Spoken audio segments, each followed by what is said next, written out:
The burrito method is a little bit of sewing magic when it comes to sewing certain kinds of linings. But the magic trick happens so fast that it can be hard to see what's actually happening. So in this tutorial, we're going to slow it down and break down the magic part so that it feels as easy as it actually is. So in this video, Haley's going to show you the best, easiest way to do the burrito method on a top with a yoke. And next week, we'll show you how to do this on a sleeveless garment. So keep an eye out for that video. First, we'll talk about what the burrito method is and where you might use it. Then we'll walk you through all the steps, paying extra attention at the magic tricky spot. We also have a very special tip to help you visualize if this is your first time doing the burrito method. Finally, we'll review the steps quickly so you can watch it all in action. All right, so Haley, what even is the burrito method? So the burrito method has nothing to do with food, actually. Oh. What it has to do with is getting a clean finish in places where you have a lining or a facing. All right, and where would you use it? So the places you're gonna see the burrito method are on sleeveless garments that are finished with a lining or an all-in-one facing, or really commonly also on the yokes of shirts where you have like a lining, and that gives you a really clean finish so that all of your seam allowance is nice and tidy and tucked away. It's very profesh. All right, well, it can be a little bit tricky, so let's take a look. Yeah.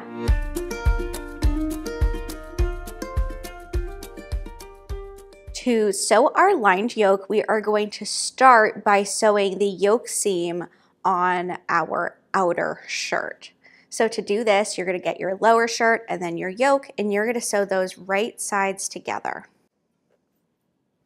Once that is pinned in place, you're going to go ahead and take that to your machine and baste it at the seam allowance that your pattern indicates. In my case, that's going to be 5/8. Once the yoke is basted in place, you can go ahead and flip that over so that you're looking at the wrong side of your shirt, and you are going to take your yoke lining and place it right side facing the wrong side of your shirt.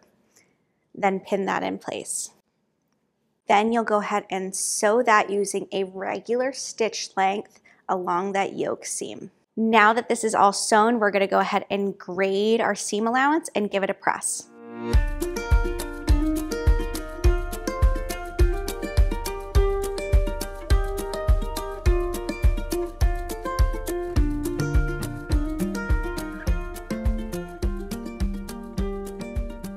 Then flip both of your yoke pieces so they are facing up and give it a nice press. I like to press on the wrong side and then again on the right side. Next, we are going to work on sewing those shoulder seams. So I am placing my front shirt pieces on my work surface with the right side facing up towards me, so pretty side towards me. Then I'm going to take my back shirt and place it on top with the right sides together. Then flip that yoke lining down so you're just working with your outer layers. And we're going to pin at the shoulder seams. Once that is pinned into place, you can go ahead and use a straight stitch to sew both shoulder seams at the seam allowance that's indicated by your pattern. Again, I'm going to be using a 5/8 inch seam allowance. Once you are done sewing the shoulder seams, you should be left with something that looks like this. But before we jump into the trickiest part, the burrito method, I just want to do a quick shout out to our sew-alongs. It can be so helpful to see these tricky steps broken down step by step. And that's where our sew-alongs are really amazing. If you go to seamwork.com, you can check out our library of sew-along classes where someone from the Seamwork team walks you through step by step of sewing a Seamwork pattern. I think you should definitely check it out. Once that shoulder seam is all sewn, we are going to get to the burrito magic.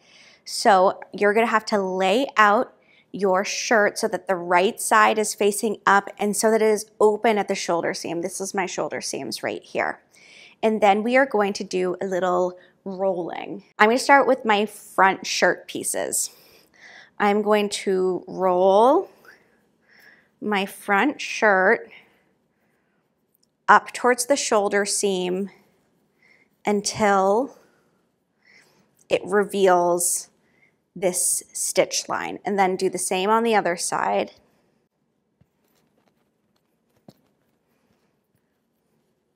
Roll until I am looking at this stitch line again.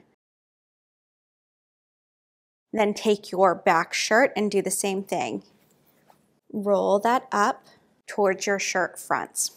Now you have this shoulder seam revealed and your yoke lining, and you can take that yoke lining and flip it towards the shoulder. Then go ahead and pin that in place, making sure that you're not catching any of the rolled shirt. Then repeat for the other shoulder.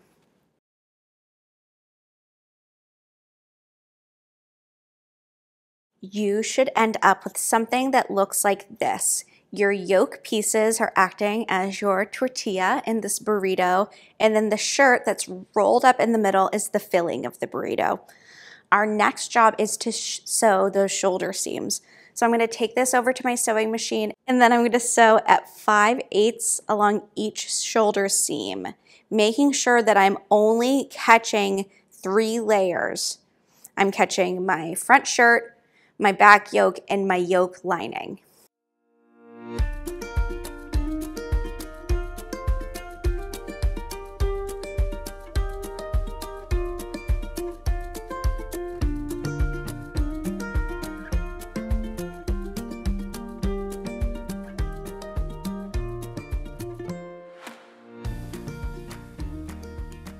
Once you've sewn the shoulder seams, you can go ahead and grade that seam allowance. Time for some magic. Now that your shoulder seams are graded, you can go ahead and turn everything right side out. To do that, you are just going to reach through the neckline and pull out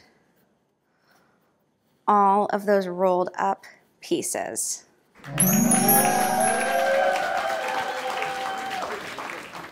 And you will be left with something that looks like this on the inside of your shirt. You'll have an enclosed yoke that is totally lined. And then on the right side of the garment, you'll also have a totally clean finish.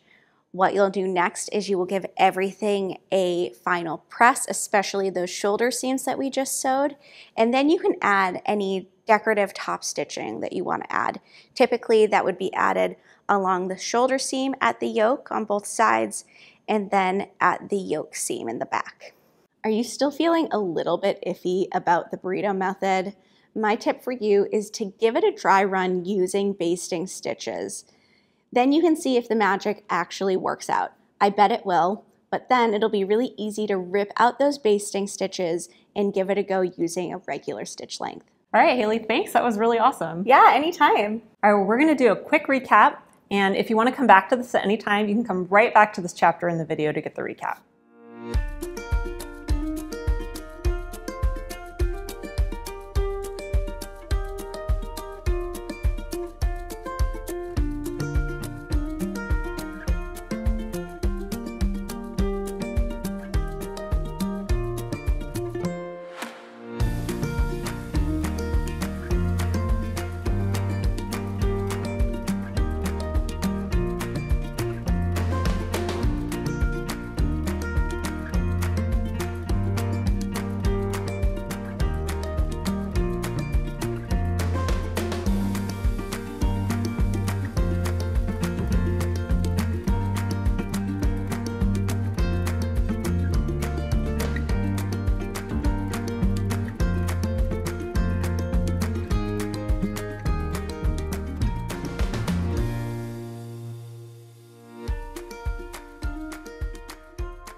So that's how you do the burrito method.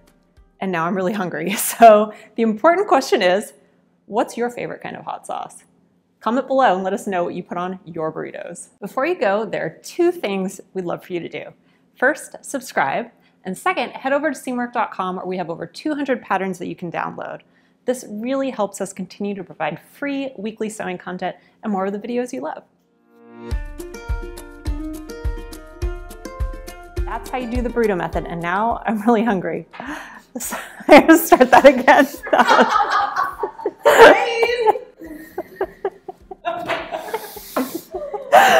do that again. I was laughing too much. Are you still feeling a little bit iffy about Yokes? Yoke burrito?